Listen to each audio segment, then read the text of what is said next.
আসসালামু আলাইকুম। আমার যারা ফ্যান ফলোয়ার আছেন, সোশ্যাল মিডিয়াতে আমার যারা বন্ধু বান্ধব আছেন, সবার উদ্দেশ্যে আমি আজকে কিশোরগঞ্জ থেকে আসার সময় মিজানের ফেসবুক আইডিতে দেখলাম এই আব্বাস সাহেব অসুস্থ, গুরুতর অসুস্থ, টিউমার ক্যান্সার আক্রান্ত।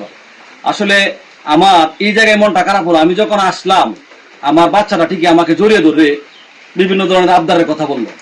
আর আব্বাসেরও তার সংসারের উপার্জন কম ব্যক্তি হলো সে, তারও একটা মেয়ে আছে, তার বউ আছে, সে একমাত্র উপার্জন কম ব্যক্তি, কিন্তু সে ব্রেন অর্থাৎ টিউমার ক্যান্সারে আক্রান্ত। সে থেরাপি দিছে অর্থাৎ সর্বস্ব শেষ করে সে সব চিকিৎসা করছে, কিন্তু চিকিৎসার কোনো শেষ পর্যন্ত আসলে কে কখন কিভাবে আক্রান্ত হয়, কে কিভাবে অসুস্থ হয়, এটা একমাত্র মহান আল্লাহ রাব্বুল আলামিন ছাড়া কেউ জানে না।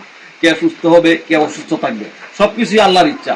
তবে উনি চেষ্টার কোনো ত্রুটি রাখে নাই, এখনো চেষ্টা অব্যাহত আছে। কিন্তু এই চেষ্টা করতে করতে ওনার অর্থনৈতিকভাবে যেই এগুলি সব শেষ হয়ে গেছে। আসলে মানবিক সাহায্যের আবেদনের জন্য মিজান আরো কিছু আমার ছাত্র আছে যারা ফেসবুক থেকে বিভিন্ন পোস্ট করেছে, এটা দেখে আমি আর মনটাকে ধরে রাখতে পারলাম না। তাই আজকে নূরপুরের আব্বাসের বাড়িতে চলে আসলাম। আব্বাসের কাছ থেকে একটু শুনুন তার ঘটনা। আসসালামু আলাইকুম রহমতুল্লাহি ওয়া বারাকাতুহু। আমি মোহাম্মদ আব্বাস মিয়া। গত 4.5 বছর যাবৎ টিউমার ক্যান্সার আক্রান্ত। 3বার করে অপারেশন করছি, কেমোথেরাপি দেওয়া হয়েছে, কিন্তু শরীরে কোনো কাজ করতেছে না। এটা করতে করতে দেখা যায় আমার যে আর্থিক যে অবস্থা খুবই শোচনীয়। এখন যে বর্তমান অবস্থায় আছে আমার শরীরের অবস্থা খুবই খারাপ। যে অবস্থায় বুকের অংশটা উপরের সাইডটা কোনোটাই নাই, পুরাটা একবার উপরে গেছে, রক্ত পানি ঝরতেছে। মানে আমার চিকিৎসা করা খুবই ইচ্ছা হয়, কিন্তু আবার নামাজ পড়তে ইচ্ছা হয়, কিন্তু নামাজ রোজা করতেও আমার খুব কষ্ট হয়ে যায়।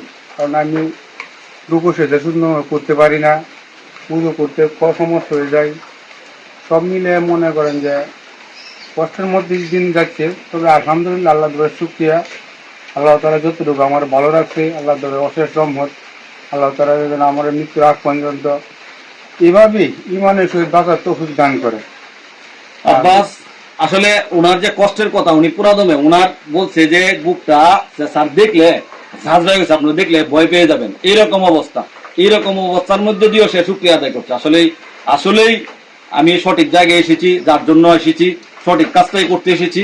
আর তার একটা বিকাশ নাম্বার আছে, তার নাম্বার, আমার সাথে কোনো যোগাযোগ করতে হবে না, তার নাম্বারে উনি বলবে, ওনাকে যার অবস্থান থেকে, প্রত্যেকের অবস্থান থেকে, অর্থাৎ মানুষের জন্য, জীবনের জন্য। 10 মিলে করি কাজ, হারিয়ে যেতে না হেলাস, 10-এর লাঠি 1-এর বোঝা, সকলের করে সকলে আমরা, প্রত্যেকে আমরা পরের করে। আমরা আব্বাসকে প্রত্যেকের যার অবস্থান থেকে যদি একটু সহানুভূতি দরকার এবং একটু সাহায্য দরকার, তাহলে আব্বাস যাতে একটু স্বস্তি পায় তার চিকিৎসার ক্ষেত্রে।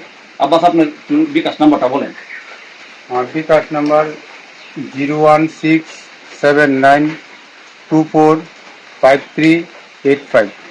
ওটা বিকাশ নগদ দুটাই, ওইটা আমার 01679245385।